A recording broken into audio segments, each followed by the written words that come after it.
Welcome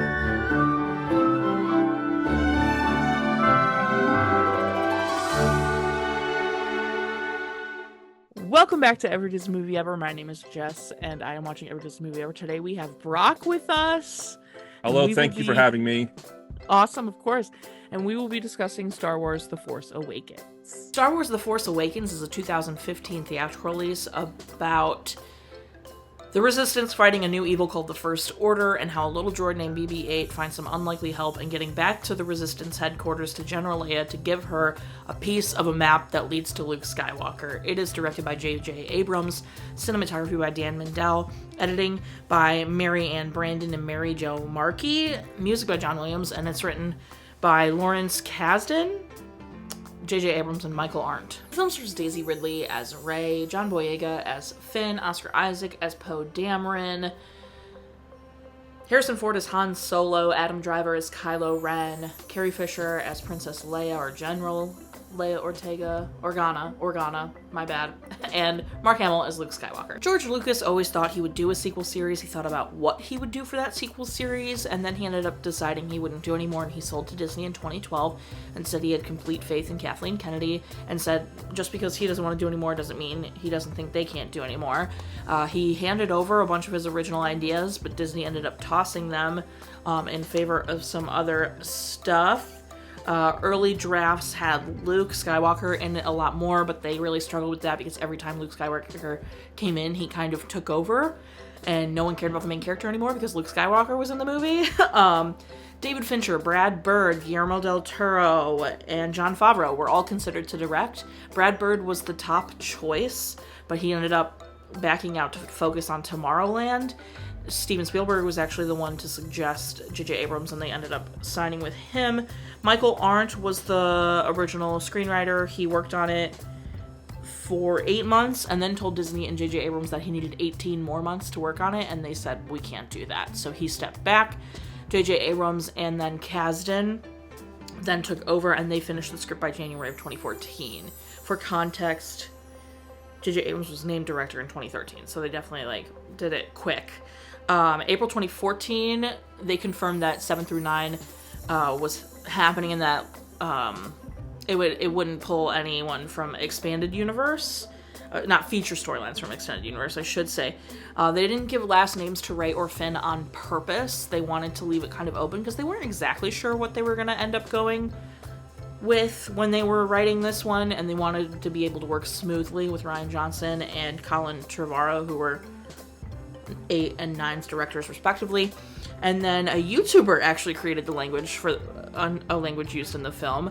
Lucas did an interview where he said he wasn't really involved anymore because they wouldn't be doing what he wanted them to do, and he'd give suggestions and it just would get really awkward. Later, he said he saw the film and he liked it, and he said fans would love it. Casting was a long and secretive project. Abrams wanted more diversity, so he pulled in a lot more diversity, and in April of 2014, everyone was cast. They filmed in the UK and obviously a lot of other areas, but UK was the hub. They filmed on 35mm film as well as 65mm film. Harrison Ford actually broke his ankle? Yeah, broke his ankle after a piece of set fell on him, and then J.J. Abrams hurt his back trying to get that piece of set off of Harrison Ford because he ran to help. Abrams kept his injury to himself for a month. He didn't want anyone to know that's why it happened. Foodless Production UK was actually fined $1.95 million because of some safety and health breaches that caused the accident. Tons of locations all around the world, and they used a lot of practical effects. They wanted a lot of practical effects because, the original movies used a ton of practical effects, so they wanted that same feel. They revealed the title of the film in November of 2014. Tons of marketing went into this. Literature tie-ins, merchandise, video games, commercials, trailer, etc., etc., etc. The film had a $447 million budget and made $2.071 billion in the box office. Got a 93% Rotten Tomatoes consensus says. Packed with action and populated by familiar faces and fresh blood, The Force Awakens successfully recalls the series' former glory while injecting it with renewed energy. Apparently, there were also some tensions between Bob Iger and George Lucas. Not surprising. Yikers. It was nominated for Best Editing, Score, Sound Editing, Sound Mixing, and Visual Effects. It didn't win any of them. Huge backlash to John Boyega and Daisy Ridley being in the films and being main characters. As I'm sure many of you know, John Boyega's role actually gets, basically diminished by the third one. I haven't seen the third one. I've only seen this one in Last Jedi. But his role is diminished to basically nothing by the third movie because of China not liking people of color. So that's a whole thing. And then, obviously, Daisy Ridley is a woman, and, what's not to hate about women, right, people? Anyway, so there was huge backlash about them being the main characters and all the other things you would expect from racist Star Wars people. And then it obviously has two main sequels, which are Last Jedi and Rise of Skywalker, and it obviously also spawned, Disney took over the IP, so there's Rogue One and Free Solo and all these shows now on Disney Plus. So The Mandalorian, it's thriving. Although now maybe not so much, because Rise of Skywalker got a lot of hate. So. If you'd like to discuss the directing, take it away. Okay. So J.J. Abrams, the director of this movie, when they first announced J.J., I was super happy about it. If you had seen the Star Trek reboots that he did, they were basically Star Wars movies, right? So you knew he could do it. He didn't really quite get Star Trek right, but he knew he can do Star Wars with that. Plus, at the time, he had also rebooted, or really reinvigorated, I should say, the Mission Impossible series. If you remember, number 2 didn't go over so well, and number 3 is fantastic if you haven't seen that. So I was really high on JJ coming in, and he was the director of the moment. When they grabbed him, I thought that is the perfect director for this movie. Yeah, I would agree. I think Brad Bird would have been really interesting. He was one of the choices. Yep. And then Brad Bird saying, "No, I'll work on Tomorrowland." Bummer. Bad choice. That's a bummer for Brad Bird. I feel bad. Not work out for you. And by the way, he also directed Mission Impossible 4 right after J.J. Abrams, because Brad Bird, of course, took everyone by surprise with The Incredibles and Ratatouille. Of course, you reviewed those. You know. I do know. We love Brad Bird. Miss Edna mode, for those who don't know. Exactly. And Brad Bird would have brought a whole different energy, I think, than JJ would have. Especially when you think about the coverage and the editing, I think would have been much different if Brad had done it. Would have been wonderful, and obviously I think would have been good. But JJ's energy and kinetic visions here really shine. I mean, I don't know about you, but I think this movie is incredibly shot. And I think the big difference here to the prequels, or even the current stuff like The Mandalorian, which shoots on the volume, I think filming on real sets in real places for the most part makes a huge difference. Yes, they filmed in Pinewood in the UK, but they went to, I think Dubai, and they went to Ireland. Oh my God, the end of this movie, when they go to the island to find Luke Skywalker, spoiler, is gorgeous. It's just unbelievable. And he finds a way to work in wonderful angles too, to make sure you get the visuals you need for a Star Wars movie, but also proving to you that we're here on this set doing this. The composition's amazing. Yes. The lighting is also stunning.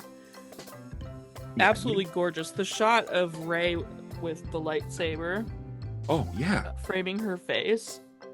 So stunning. Amazing. And then also when you see her eyes just pop, all of a sudden she has this the surge of the Force, but awakening. Between the twinkling of both lightsabers and the snow flaking at her, I'm like, this is a beautiful image. I can't get over this. I don't know if this is cinematography. I guess it is, so forgive me. One of my favorite shots also is when they attack Takodana, and you have the TIE fighters coming at them in the sunset. Now, obviously, that's a composition shot, may even be done on the computer, but you still have to visualize that to have it out, right? Yeah, of course. And right after that, too, there's that great, the X-Wings flying above the water. Again, a composition shot. But it still has to be visualized in a camera, whether or not it's by the filming of on set, but certainly the cinematographer or the editor or director has to compose that shot. Yes. Right? What about they make the ending? storyboards for a reason. They do, right? And the ending when he's on the bridge with that bridge, like, I mean, come on, the So beautiful good. Star Wars chasm, and of course no railings on it because it's a Star Wars movie. You don't have railings on anything. It's a HR hazard, of course. But those visuals were great because it was dark. And then, of course, right before Han Solo dies, you talk about the lighting. The sun finally sets because the weapon is charged, and the whole room gets dark. So all you see is the lighting of the red lightsaber on Han Solo's face and all that kind of stuff too. So yes, the cinematography is second to none. I think it's even better than any Star Wars movie to date that we've seen. No question. I mean, Empire has great stuff. The Jedi, well, okay. But this one is the best looking Star Wars movie. And they needed that to bring the stories back, right? They needed this kind of visual pop to make it worthwhile. Absolutely. Well, we'd already talked a little bit about this with cinematography, and like his choices of when to edit. So my big issue with action movies is like when they do like the recent James Bond movies, depending on which one you're watching, is a good example how they do so many quick cuts you can't really follow what's going on, right? Sure. And like when you did Attack of the Clones, when you have the lightsaber fight with Dooku and Anakin Skywalker, because Christopher Lee was like 85 when he shot it, he's moving in slow motion, they cut away so quickly, and you could tell it's a body double when it's not him, because he can't move fast, so they keep trying to hide things with editing. You see absolutely every action beat. You see the intention when a laser goes off, you see where it lands. You see a ship. There's a wonderful shot. It's a one solo shot of when they're at Takodana, and Finn looks up, and then it pans up, and it's obviously a composition shot of the X-Wing, Poe Dameron's X-Wing, and I'm using my hands over here, you can't see it. Poe Dameron is flying around, and he knocks out like 6 TIE fighters, and but it's all one shot. So what they did on the set was they had John Boyega, and then they panned up, and just shot the sky. That's what it looks like. And even if they didn't, the editing is so good, you can't tell. It's remarkable. Another editing scene that really points out is Rey's fever dream when she touches the lightsaber and it has all the flashback. Sure. Right? It has so much going on, so many quick cuts too, but you can still follow what's happening. What is your favorite edited scene? What is a moment that pops out to you? Well, the things that popped out to me the most were like the nod to the 70s wipe, right? They did tons of 70s wipes. I was obsessed. Bring them back. They're so fun. Like, they're such a fun little break in the moment. So I adored the wipes. I was all about the wipes to change where we were and do this, that, or the other. Loved all of that. I agree about the action sequences. I will say, you might not like this, but for some reason this watch through, I've maybe seen this movie twice before. Okay. I saw it in the theaters and then maybe one time outside of theaters. Well, nice to meet you, Jess. I'll talk to you later. Bye-bye. So for the first time watching this, probably because I was like trying to pay more attention than I normally would, quote unquote. I understand. The first half felt longer than normal for me. Like it dragged a little bit, and I'm not gonna dink it totally for that because I'm sure it's partially me being like, as I'm taking notes and trying to screenshot everything. Right. But when did it turn for you then? When did it turn? Pretty much at the halfway point. So, really? Not the Millennium Falcon flying sequence off Jakku when they steal a Millennium Falcon and they go through the Star Destroyer and all that. Yeah, I mean, that's great. Love the sequence. Fantastic. But I think at that point I was so focused on how many action sequences there were. It felt like there wasn't, like, for me, there wasn't a ton of, like, character story happening in the first half because there were so many action sequences. That's how it felt. It might not be true. Right. But that's how it felt to me. And then in the second half, the action sequences were like happening at the same time character things were happening, and it just like it felt a lot more cohesive to me and moved faster for me. Right. I don't know. I don't really like this music. This music is like, whoever's this guy is, John Williams, what's this upstart guy? He sucks. He's terrible. Just retire, man. Nice to meet you, Brock. I'll see you next time. Yeah, I mean, come on. I mean, if the movie didn't have John Williams, a lot of the things you're talking about would be even harder to watch. But that scene with Rey in the desert at the beginning, we have Rey's theme. Even in the prequels, there's only like 2 or 3 themes that are new in the sequels of the prequels. The sequel prequels? The original prequel is all new music, right? And then they kept on rehashing it.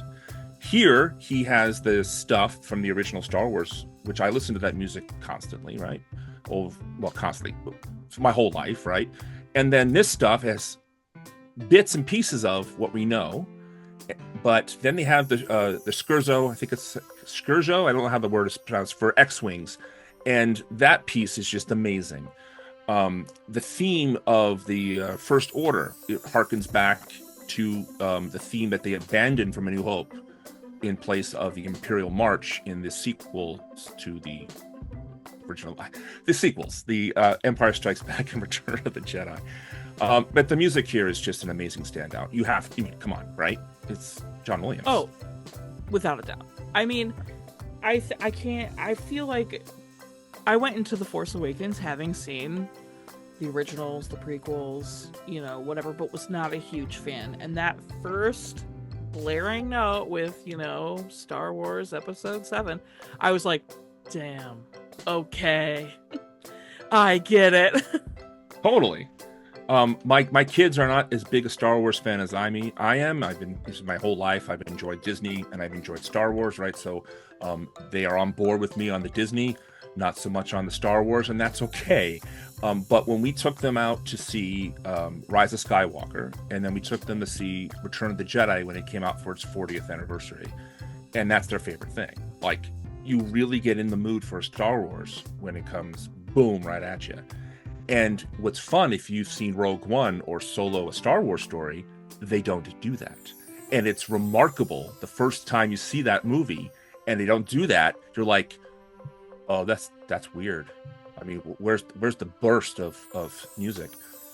John Williams, he's in his 90s at this point. I'm not sure how old he was when he did this. This is up there with The Phantom Menace, the original Star Wars, and The Empire Strikes Back for me in the score department. I love the music in this movie. He hits, for lack of a better term, he hits all the right notes. He does. I think the small, subtle Imperial March hint with the Vader helmet, oh, it's perfect. Just the little like, you're like, oh. It's exactly. Just like it's all you want. And then as soon as the Leia and Han like love theme comes, you're like, oh no, I'm gonna weep. It's so good. It's so sweet and so juicy. It's appropriate, but then he didn't linger either. Of course. Not to linger, which is great because so often they just don't know when to quit. I'm thinking back to his score for Indiana Jones. In the movie I don't like to mention, it actually exists, The Crystal Skull. He actually uses the Indiana Jones march to ad nauseum. And my guess was because he was trying to pump it up, because it really is not, we're not here to talk about that movie. We're here to talk about Star Wars: Force Awakens. But, just John Williams rarely does a bad score. And usually he has great themes. And in this one, he outdid himself, especially for his age, especially since it's the 7th Star Wars movie that he's done a score for. And he still finds a way to, like, not miss a beat. Another music pun. Coming back after all these years. Oh, you got that one. Okay. I wasn't sure. Yeah. This is writing to plot and the juicy bits. All right, so if I have a ding on this movie, it's the writing. We saw an 8:00 in the evening showing because at our age, midnight shows, why bother? He said, "Do you like it?" I'm like, "I liked it the first time I saw it when it was called Star Wars Episode 4: A New Hope." And that's the biggest problem with this movie. 100%. I mean, come on. I mean, I can't say it more succinctly than that. There's what we call nowadays a legacy sequel. This is very much that. It is playing off nostalgia for sure, as we talked about a little bit before with the editing and the cinematography. But with the plot beats, it's awfully similar to that first Star Wars movie, with some of the Star Wars greatest hits peppered in. Like I Am Your Father is peppered in with Grandfather and This Son Returns to the Dark Side. Spoiler alert for Empire Strikes Back. They also have all sorts of little nuance. They have Nien Nunb and Admiral Akbar come back at the end, right? And they have Death Star. I mean, it's basically Star Wars. And that's a problem for me because I love that movie. What's cool about it is it's a fresh coat of paint, right? It pops better. The special effects, unlike the special editions, when some of those CGI effects really stand out against the 1976 live action plates, here everything seems to come together in a much better way. I'll tell you what my worst part of the movie is when they have to hit the oscillator. It's basically the target area is 2 meters wide, a small exhaust port right below the main port. And I'm like, come on. And so what they did differently was they combined it with Return of the Jedi, where Han Solo had to go down to the planet of Endor and take out the shield generator that's protecting the Death Star. Here, Han Solo had to take out the shields so they can take out the oscillator so they can destroy the big weapon. Another big problem I have, and you can see behind me, I have a lot of Star Wars books that I've been reading for 30 years, right? And a lot of those books have super weapons in them because the writers couldn't think of anything else. Sorry, authors who wrote books all those years ago. I've read all your books. I like a lot of it. But when you keep having a super weapon, it's, to me, creatively corrupt. You do not need Starkiller Base. You do not need to, and they up the ante. Instead of destroying one planet, they can destroy an entire system. And I don't care. I don't want that. I don't need that. So you saw the same thing I did, right? Okay. Yeah, okay, good. I'll let Jess talk on Jess watches every Disney movie ever now. Yeah, so I mean, it's like my mind, your mouth. Like, I don't know, like it's episode 4. Like, yeah, just with different characters, but not different characters. Like it's not different characters because BB-8 is R2-D2, and he puts right, of course. And in the beginning of the movie, Princess Leia puts the plans in R2-D2. In the beginning of this movie, Poe Dameron puts the plans in BB-8. Exactly. Same thing, but you know they have this cool escape from the base with John Boyega and Oscar Isaac, right? That's a kind of a neat difference. But of course, that scene and the one with the Millennium Falcon when he's in the gunner seat, that's the gunner scene when they escape the Death Star, when the TIE fighters chase after them. It's just a different part in the movie. Han Solo's death and Rey yells no is right out of episode 4 New Hope with Ben Kenobi, but also the same thing with Obi-Wan Kenobi and Qui-Gon. As George Lucas would say, that's poetry, it all rhymes. A lot of people on YouTube have taken that little snippet of quote from George. Yeah. But this is too much. It's too much.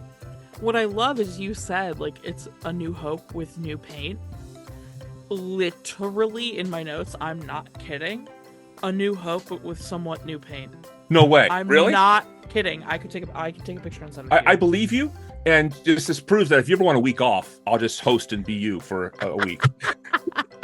What jumped out to me was how funny it was. Like, it's pretty funny. It's got quite a few, which I know, like, Han Solo has all his fun quips and his fun moments, and the droids always are, like, comical or whatever, but, like, Kylo Ren was killing me. Like, how dramatic he is, destroying me. But my favorite is when he has Rey, and he goes, "You're my guest." And she's, like, chained to a chair.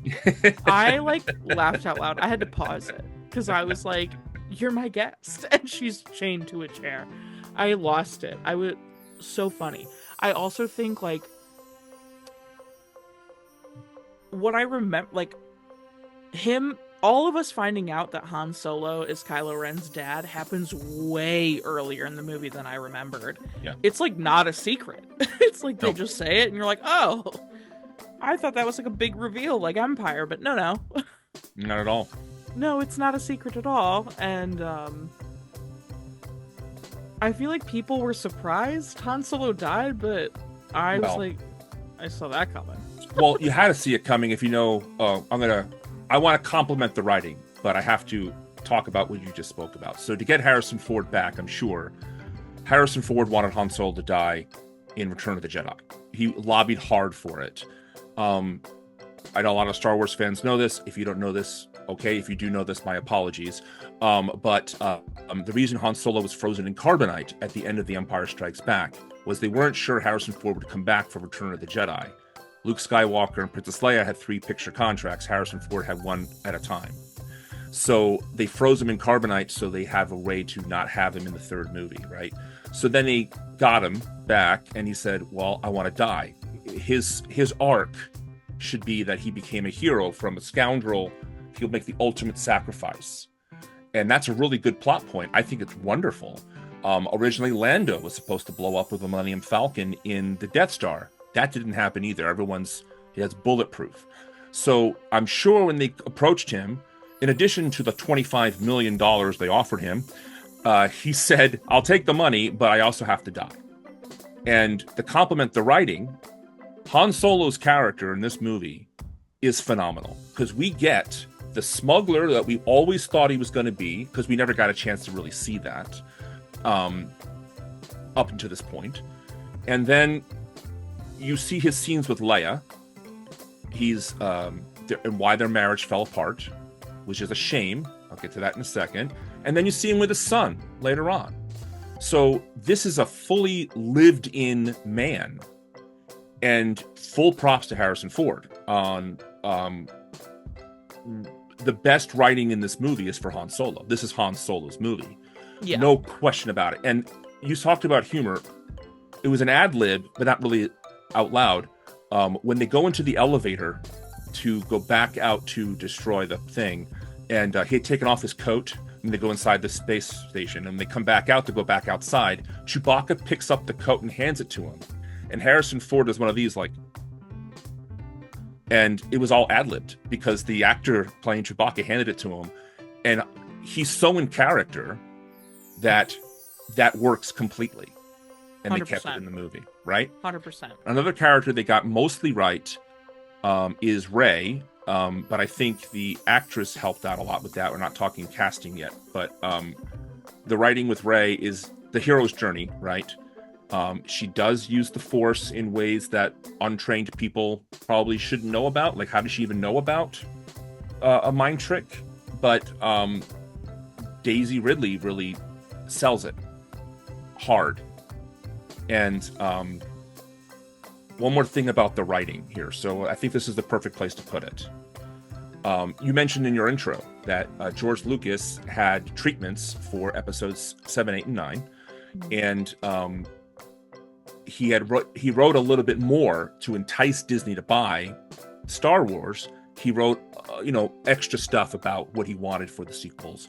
But any Star Wars fan will tell you that even though a lot of them on the internet say if George Lucas did this, he'd be better, George Lucas made it up as he went along. He had some grand ideas.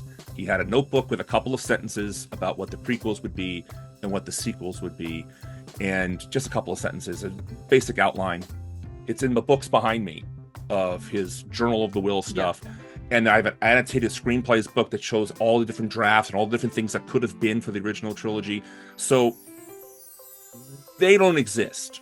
The 7, 8, and 9 that George Lucas had in his head really don't exist, because not only did he come up with the stories, but all these thousands of artists and talent, cinematographers, editors, gaffers, everybody made these movies possible, especially the editing in the first few. So they don't exist. But what did exist was 7, 8, and 9 was going to be about Luke's sister. And Luke was going to, either it's Luke bringing the Jedi to prominence again, or his sister. He searches for his sister. He would be the Ben Kenobi, and his sister would be either training the Jedi or learning about the Jedi. She was the other that was Yoda spoke about in Empire Strikes Back.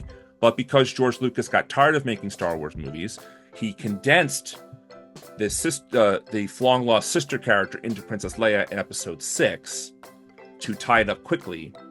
And so now, what are we going to do for the sequels? So it's always going to be about a woman becoming a Jedi. Always. And I think, as we all know, the original trilogy doesn't have a lot of women in it.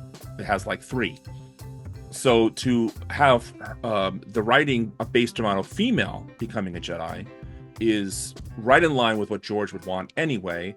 And they made sure that she had a similar version of the story to what Luke Skywalker had to help the fans and the new fans come in. My daughter, when she saw this, loves Rey when she first saw this, because why wouldn't a little girl love what Rey is doing?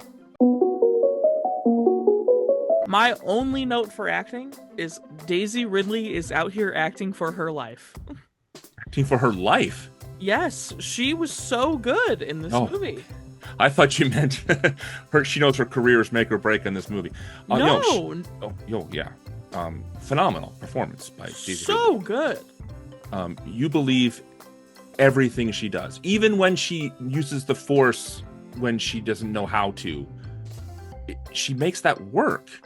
How about the scene when after she gets all the parts and she's scrubbing it down to clean it before she sells it for 1/4 portion, and she sees her future in that lady across the way from her, that old weathered woman.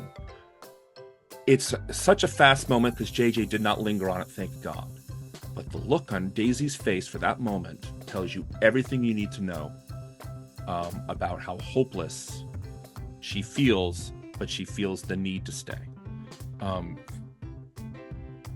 Again, I also mentioned Harrison Ford's moment earlier when he didn't speak.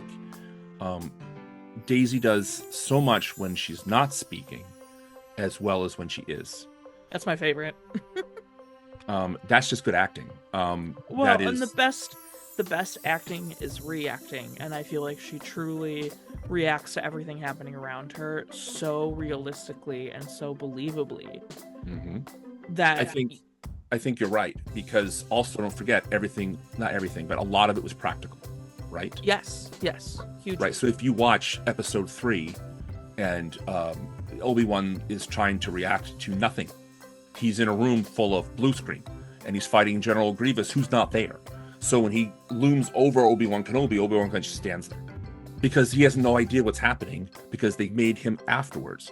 But here, she's running for her life with Finn. I have no idea how they did the explosions there, but when she's rock climbing, free climbing in what's it called? Starkiller Base. Yeah. I have no idea how high up she is or not, but she made me believe that she's done this all the time. And they set it up beautifully earlier in the movie, and you completely buy it. Like, she's wonderful in this movie. Yes. What a great character. I've already talked about Harrison Ford. I think he's brilliant. You can't talk about Star Wars without the sound, right? The sound is such a huge component. And the company is called Skywalker Sound. So. For a reason. Ben Burt, if you ever listen to a commentary, Ben Burt will tell you exactly how important sound is ad nauseum. It's his favorite topic. But on the other hand, it's his job. So. Not only is it his job, he reinvented what it was to have movie sound. Like, this man is a legend. Yep. He's Ben Burt. It's Ben Burt. The sounds here, they do a lot of sounds you want to hear, but they also find new ones to do as well. There's a couple of new languages they came up with. The lightsabers sound just like lightsabers. The blasters sound like blasters. Kylo Ren's voice when he's in the mask, they have nice sound mix on that. Honestly, I have no complaints about the sounds whatsoever. And they do their job because you don't notice, nothing's out of place, right? Nothing. BB-8 was done on set, right? They had Bill Hader doing all this dialogue, and then they put it in a computer and made it sound like BB-8. What a waste of money. But, you know, I'm sure he was great to have on set. Bill Hader is funny, right? The way they changed Simon Pegg's voice so you don't recognize it's him. That was great too. You know more about the making of movies and things like that. How hard is it to get the sound on set? Is it all looped? Is it all like Foley, you think, or is it actually on set? Anything an actor touches or interacts with, their footsteps, that's redone in Foley almost always. So anything like they're touching that you can hear them touching their clothes, their footsteps, it's all redone. That's all in Foley.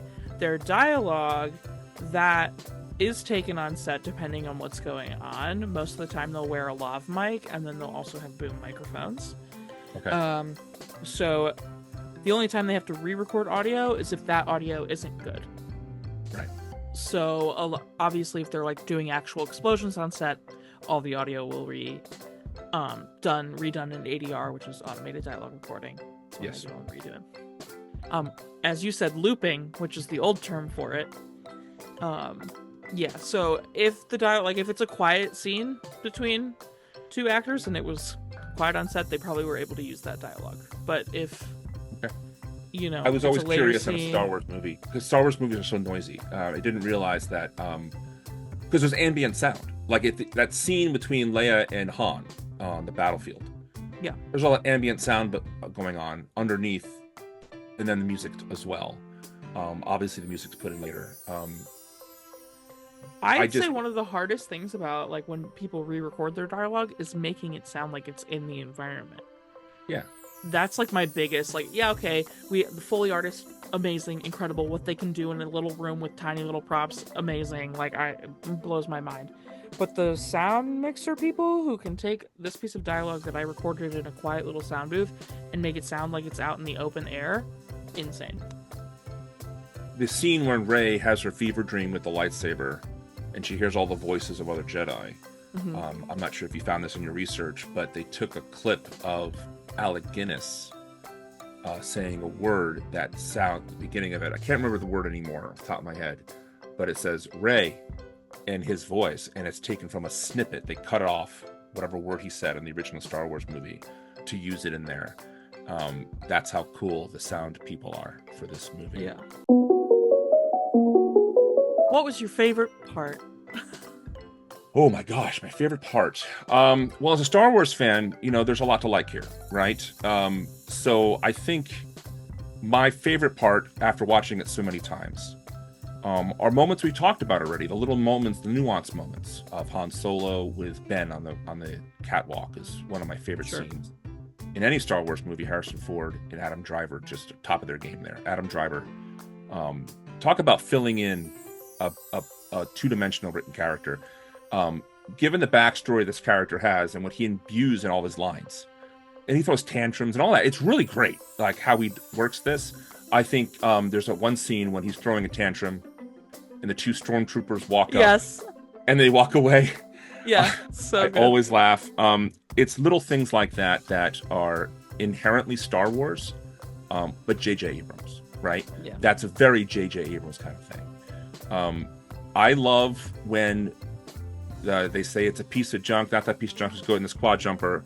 All right, piece of junk it is. It's the Millennium Falcon, and it gets its. Yeah, that's one of my favorite lines. Maybe amazing shot, and then I get something I haven't seen and I wanted forever. Is even though it looks like the end of Return of the Jedi when they're flying through the Death Star, that sequence of them flying the Millennium Falcon through the bowels of a destroyed Star Destroyer makes me happy. It's just what Star Wars can be, how wonderful Star Wars can be. Does it make sense she can fly this vehicle by herself? No. They make her fly it wonky. Yes. But who cares? You get to see the Millennium Falcon have an action scene. It's Millennium Falcon have an action scene, not Rey and Finn. That's what I want. And I got that. Right? So that's another favorite scene of mine. What about you? What is your favorite scene in the movie? My favorite is like when Rey starts realizing she can use the Force. When she pushes back up against Kylo Ren in that scene, it's so like I love it because he's realizing, like, oh, what? Oh, in the chair, when she's in the chair. Yes, Yeah, when she's pushing back and, like, I'm not going to give you anything. Yeah. And she's realizing she can do that. I love that. And then, like, when she first uses the lightsaber, I loved it. I remember getting, like, goosebumps in the theater because I'm like, a freaking girl's using a lightsaber. Let's go. Like, I was so excited. Yeah. Okay, you got a least favorite part? A least favorite part. The writing. The oscillator really dogs me. When they blow up the system and they have that woman on the balcony and a bunch of aliens looking at, what is this? What's going on? And we see the people in the system getting blown up. I understand that character has much more of a rich backstory. She's in a book or two behind me. Wow. Some of the plots in they took out for Leia and how she got to be the Resistance is in a really great canon novel called Bloodline, which I really highly advise if you were interested at all. It really delves into how Leia started the Resistance and why she had to. Sure. And it was I'm a big fan of reading Star Wars stuff, but I'm also a big fan and believer in the movie needs to tell me everything I need to know. I shouldn't have to go to a comic book or a novel to fill in gaps that the movie didn't do. I should not have to have homework when I'm watching a movie, like you mentioned with Snoke earlier. You shouldn't have to go find that information. That information should be explained to you. Again, the writing. So she's there on the balcony, and I'm like, that's unnecessary. I don't need to see people about to die. It's not that I don't, it's Star Wars, see a lot of people die. It's not about that. It's just that this is supposed to be heightening what the movie isn't doing on its own. Because I think they know this weapon thing is BS. And so they're trying to heighten the emotions of it. Yeah. That rings false to me. Yeah. That's my least favorite scene in the movie. My least favorite, I put down probably the drag in the beginning. Just like how it felt draggy in the beginning for me, and like the disconnect for me between like action sequences and like character things building and all that kind of stuff. So that's what I put. Otherwise, if I didn't do that, I don't know what I would pick if I didn't do that, if I'm being perfectly honest. I don't disagree with the showing the people on the system like it's unnecessary. I feel like there's a few things that are unnecessary that they didn't need to do. Like the jacket gets passed around. Yeah. That just makes me laugh every time. Yeah. It's like that Sisterhood of the Traveling Pants. Everyone gets to wear the jacket. There you go. It's just silly. There are little things here and there that are just like, okay. But overall, the movie delivers on what it's supposed to deliver on. And that's what that's about. So yeah. Well, would you recommend this for people to watch? Not only will I recommend it, I have recommended it, and I will continue to do so. Look, it's not a perfect movie. There are flaws with it. We've already talked about those. But overall, and why this movie made almost $1 billion in the U.S. alone is because it pretty much delivers what you want it to deliver. Yes, it's derivative. It certainly is, but it is fun to watch.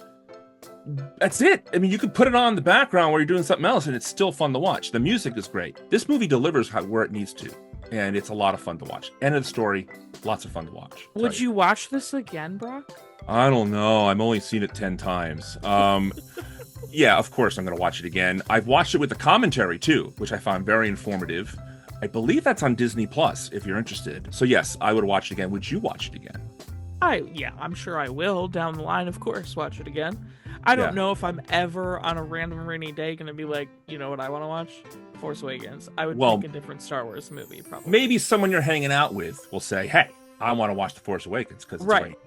Yeah. Which is normally when I would say, okay. Sure, great. Before we end the show, I have to say something to you. I just want to say, on behalf of the thousands of viewers and subscribers you have, I have to say thank you for doing this project. And you can cut this out if you want to, but I hope you don't. Okay. So, in addition to being a Star Wars fan, I'm a big Disney fan. I love Disney. And for our show Now Playing, we don't cover a lot of Disney movies. We did Toy Story, we did Big Hero 6 for our for our Marvel series. We've done Pirates of the Caribbean, of course. But we don't cover the vintage Disney movies. And I've been trying to do a very similar project of watching every Disney movie ever, but I only do theatricals because I don't have the patience or the time to do Wonderful World of Disney, Disney Channel. I mean, I've seen a lot of those. I have kids and I watch them on my own somewhat, but honestly, I don't have time for that. So I'm watching like Never a Dull Moment, or I'm watching Emil and the Detectives, and I'm thinking, is anyone talking about this? So I go on YouTube and I find your video. So I'm like, I like that. I like what she has to say about that. What about Third Man on the Mountain? Did she like Third Man on the Mountain? So I watched that video and I totally agree with everything you said. It was great. I'm like, wait a minute. We just watched The Music Man. I watched The Music Man, and I disagreed with everything you said about The Music Man. But that's okay. But the way you said it was great.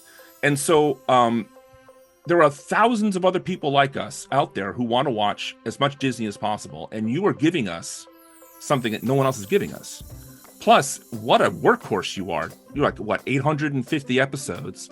Yeah. And because I'm enjoying your show so much, I have a new thing I'm doing. I'm doing Brock watches every, Jess watches every Disney movie ever. Even ones I've already seen, because I did cherry pick them for like 50 of them before I decided to do this. And I'm on, I think it's 581. The Even Stevens movie is the next one I'm going to be watching. I have never seen that movie. You have to be annoyed. You have to be sick of it. It's fun because I love it when you phone it in. It's really funny. When you have nothing to say about it, you can totally tell. When you have a guest on and you can tell your relationship with the guests is wonderful. I just watched, as of this recording, I just watched the Winter Soldier one with Aubrey, and I was sitting there agreeing with him the whole time. It's just the dynamics are great. When you can't watch a movie and you were like, but back when you couldn't find the movies, you were like, I can't watch this movie. And like, it was really funny. Like, and then you just share so much of your personality and you sing. And look, you give this energy, you give a lot of time, and I don't know, like, I'm a patron. You all should be patrons too. Be a patron, support the channel. This is something we can't find elsewhere. So thank you for doing this project. You're appreciated. And I don't know what you're going to do after you watch all these Disney movies. I mean, I know that they keep coming, but eventually you're going to outpace Disney. Yes, I'm going to catch up. You're going to catch up. And I will be there for that last episode. Yep. Everyone asks me what I'm going to do, and the first thing I say is I'm going to take a big fat break. Is what I'm going to do, and then we'll talk about it. Alrighty, now is your time for the final rating. Okay, so it's not a perfect movie. There are problems with it. So, and we talked about all the good things and bad things. So I'm not giving this 10 out of 10. This is not a 10 out of 10 movie. I'm going to say, do we do half? Do we like You can. I don't. Okay. So to be completely fair, I want to give it like a 6.5, maybe a 7. 7 BB-8s. That's on brand. That works. That's good. I like that. I like BB-8s. That's fun. Okay, so we know that my rating is always broken down between categories. Yeah. So with that, it does get a 9 BB-8s out of 10. My enjoyment opinion is a 7. Oh, okay, good. So we're on track. But okay. Directing, cinematography, music, acting, they all got 10s. So it boosted the number. I love that because everything you're talking about is absolutely there. Mine's 9 BB-8s out of 10. We love the BB-8s. Great choice. No parent deaths or cry counts. Wrong. There's a parent death. Who? Han Solo. Oh, well, duh. You're so right. Okay, so our parent death toll is, yay. Yeah, and Rey's parents are implied, but we don't know they're dead. Right? It's not seen or said on screen. Could you imagine how high my parent death toll number would be if I included absent parents or parents not seen or said on screen? Remember earlier when I mentioned that Brock is watching Jess watches every Disney movie ever? You had mentioned on an early video that you have not kept track of this and that. And I started like, maybe I could do that. Maybe since I'm watching it all over again, maybe I can keep track of all the times that a parent was mentioned off screen and I can give her the proper number. And I'm like, nah. Yeah. Listen, I have said multiple times I'm an imperfect person, and if I miss a parent death, it's just a fun tracking thing. Like, it doesn't have to be perfect. But to be giving a little guff here, I mean, Han Solo's a pretty big death, and he's the parent. Yeah, sometimes it doesn't register for me because of the emotional moment. So yes, obviously there is a parent death. Okay, I'm an idiot. It's fine. What about cry count? Still the same? I didn't cry. Yeah, no crying Yeah, here. I didn't cry either. No. So cry count's still the same. Why don't you plug where they can find you? All right, so I'm one of the hosts on Now Playing Podcast. It is a movie review podcast where we have a panelist talk about every movie in a series. So, for example, when Toy Story 4 came out, we would do an episode for each Toy Story movie. Before that, leading up to it. And then sometimes you don't do that. Sometimes we have big ones like every Stephen King movie, right? Or every video game movie or things like that. We've been running for 15 years or more. I think at this point, with 2007 was the first episode. Back when I had to explain to people at cookouts what a podcast was. And so we've been doing this a long time. We have over 1,500, maybe 1,600 at this point, episodes. And we have a free episode every week. We have a patron episode every week as well. And just like you, Jess, when you become a patron, there are different tiers. And one of our bigger tiers is that you can pick the movie that we watch. You can even be there when we record it. There's all sorts of things. You can find us at nowplayingpodcast.com. You can find us wherever podcasts are downloaded, and of course on Patreon and etc. So we're on Instagram, we're on Facebook, Now Playing Pod on Instagram and Facebook. We're on X. We're everywhere you want to find us. And links are in the description below, as the YouTubers say. And maybe on the screen. I'm not sure what the production values are going to be here, but buy merch, subscribe, like the video, tell your friends. Yes, join Patreon. Join Patreon. And am I in charge of my life, or you are? You're in charge of your life. Okay. Not me. I always get that confused. You do you. Okay, I'll do me. And who should I not be? I'm gonna... Okay, hang on. There's multiple choices here. Snoke. Yeah. Kylo Ren. Hux. The writer. Sorry. Yeah, I mean, yeah. Yeah, pick one of those. Any of those work. I feel like Kylo Ren's the obvious choice, but I feel like Hux is, like, annoying. So yeah, let's do that. We love you, Dom Hall. Yeah, don't be Hux about it. Oh, of course. Bill Weasley, my heart. But don't be Hux. Thank you so much for coming on and, being someone who watches and all the nice things you said. So sweet. It's my pleasure, and I meant every word. So wow. I will be here next week to watch the all-new video. And we'll have to have you on again for the next one. Whatever you want me to be on. Maybe we can talk about a non-Star Wars movie sometime, like a Disney movie, and I can... Fun! That could be fun, too. Who knows? Whatever you want. If you ever want me back, just you know where to find me. Okay, great. Bye, everyone!